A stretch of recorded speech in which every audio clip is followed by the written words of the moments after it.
Kuleg Soliman ang malupit sa katotohanan. Yan po mga kabunyog, mga kababayan. Nasampulan po itong mga DDS vloggers, no? Nakatikim po sa National Bureau of Investigation, ano? Kumbagay nalasap din nila, pinalasap sa kanila yung mga bagay na dapat nilang matikman sapagkat makukulit no. Sinabi na nga po natin, no, mga kabunyog, mga kababayan, na ang paghahayag ng opinyon, basta opinyon ay maaari naman yan. Yan ay karapatan ng bawat Pilipino. Pero ang magpakalat ng fake news, ibang usapan po yan. Ang magpakalat ng mga peking balita, maling impormasyon, at talagang sinasadya pa, ay yan po'y may kaukulang kaso. Masasabi natin na yan ay gawaing kriminal. Yan ay criminal act sa mata po ng batas. Ngayon, ito pong mga DDS vlogger, itong Jack Argota ba to? Yan.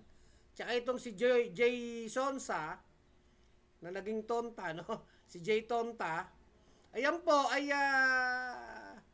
nasampulan po ng NBI, no? Itong si Argota, pinatawag po sa NBI at nagkaroon na po ng kinumplain po ito, no? Tungkol sa mga fake news na ginawa nila. Ito namang si Sonsa, inaresto po ito, no? Napusasan, pero yung huling balita ay nakapagpiyansa or naaprubahan yung piyansa. So anyway, ang ugat po nito ay fake news. Fake news. Yung pinalabas po nila na medical record na sinasabing mula sa St. Luke Center, may logo, tungkol po sa sinasabing malalang sakit ni PBBM ng Pangulo, na yung kanyang sakit ay kailangan ng immediate surgical operation. Surgery immediate, no? So napakatinding fake news kasi alam nyo, ito yung linya ng mga DDS vlogger sa kagustuhan nila na makaupo na agad si Sara Duterte. Nagtataka naman tayo bakit hindi pa maintay itong 2028 election. O kaya naman ay hintayin nila muna yung impeachment trial, no?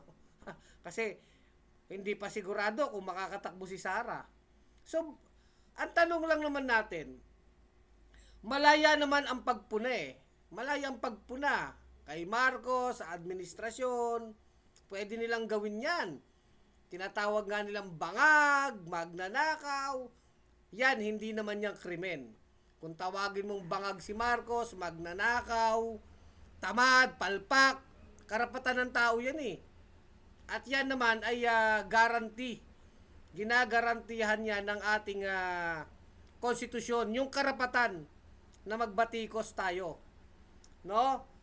Kaya lang, iba po talaga ang sitwasyon, iba talaga ang kaso kapag nagpe-fake news o nagpapakalat po ng maling impormasyon. Lalo na po kung may kinalaman sa kalusugan ng Pangulo.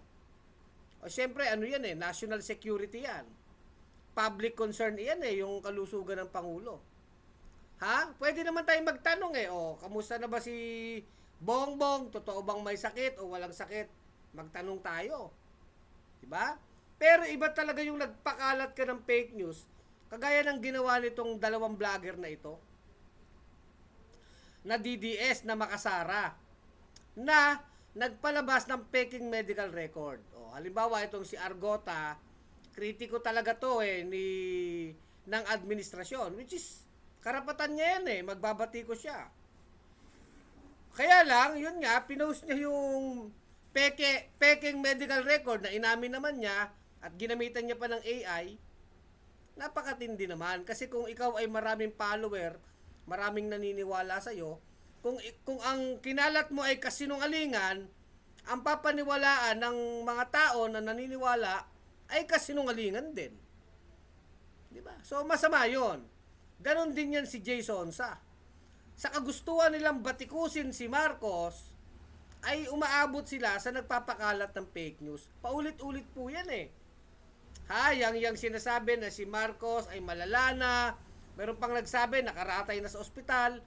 May nagsabi pa nga, dedo na, patay na, di ba? Kinalaunan, hindi naman totoo. Ngayon, dahil naluto na ng gusto yung mga utak ng maraming mga DDS, at tingin ko kahit yung ibang mga inosente na napapaniwala dyan, ayun, kahit nagpapakita na yung mga mainstream media ng totoong balita, kahit nakikita ng nakalive, halimbawa, si Marcos, si PBBM, nagsasalita, iba na yung takbo ng isip ng marami, hindi na naniniwala. Yun ang epekto. Kapag masyado nang pinapakalat ang mga kasinungalingan, inuulit-ulit itong kasinungalingan sa mata ng maraming tao nagiging totoo. At delikado po yan. Kaya itong si Jason at itong Argota na to ay nasampulan. Although wala pa naman conviction to sa korte. Kumbagay, yung isa pinatawag pa lang ng NBI, ito namang isa na isyuhan na ng warrant of arrest. Bottom line dito talaga mga kabunyag, mga kababayan. Akala nitong mga DDS vlogger ay lagi silang makakalusot sa kanilang mga ginagawa. Na palalagpasin ang kanilang mga sinasabing fake news o kasinungalingan sa ngalan ng freedom of speech. Tayo'y nagtataguyod na talagang kailangan malaya ang pagmamahayag Malaya ang pagsasalita ng tao.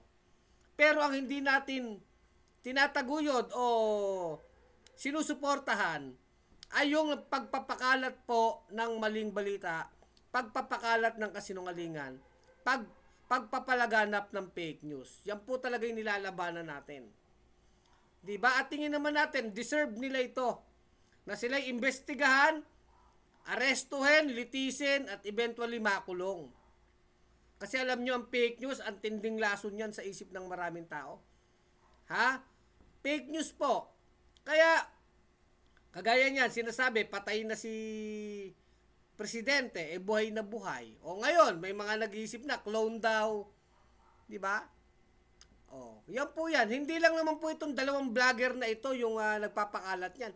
Napakaraming mga vlogger na DDS na para lang paboran si Sara Duterte, nagmamadali na maiupo si Sara Duterte, ay pinalalabas na patay na si Marcos o malala na ang sakit, di ba? Yang sila Harry Roque, yang sila Rowena Guanzon, kumbaga mga abogado pa yan. Na masasabi naman natin mataas ang pinag-aralan.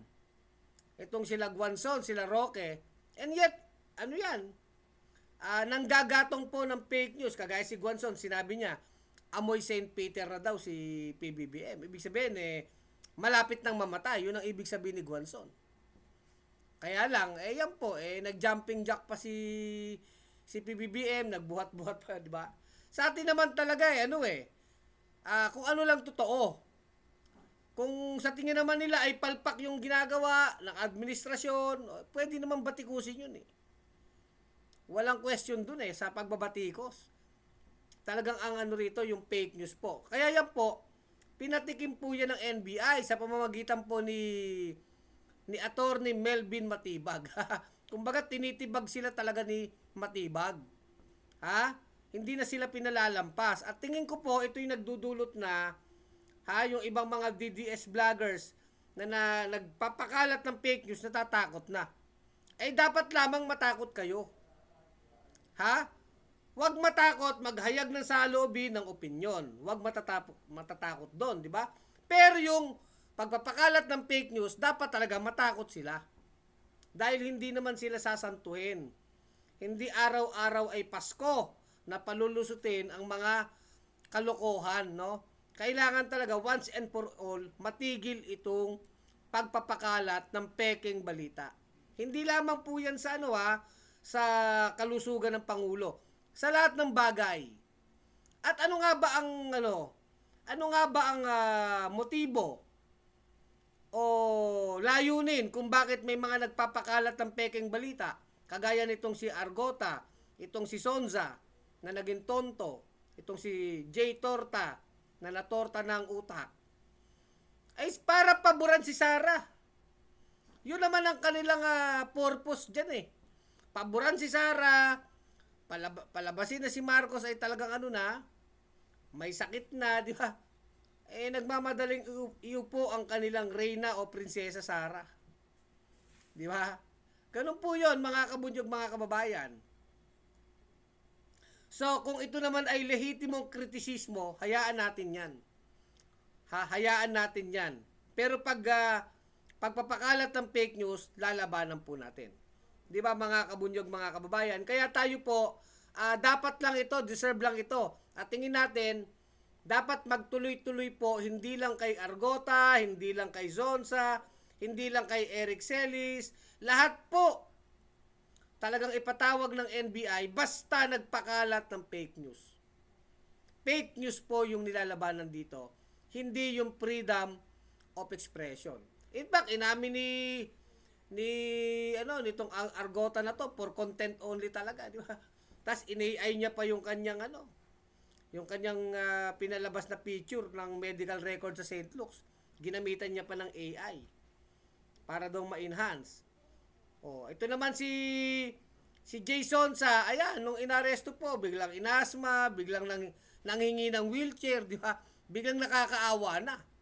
Pero pag magpapakalat ng fake news, malakas pa sa 7 demonyo, di ba, mga kabunyog, mga kababayan? Kaya ito, masasabi po natin, deserve ito. Sabi nga, deserve. Deserve po ito nila. At sana lahat, sana all. Ang dami po umaabot pa ng fake news na may kabastusan na. Talagang nalalason po ang isip ng maraming Pilipino, no?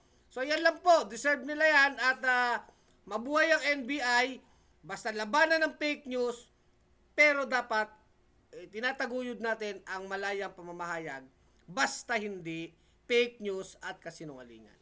Ang opinion, okay yan. Puna, okay yan. Wag lamang po ang fake news at pagpapakalat ng kasinungalingan.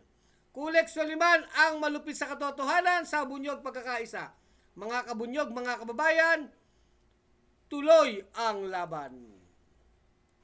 Bunyog, bunyog, halikan na kasama ka. Bunyog, kapag buklod ay may pag-asa. Luzon, Visayas, Mindanao, isa ang pananaw.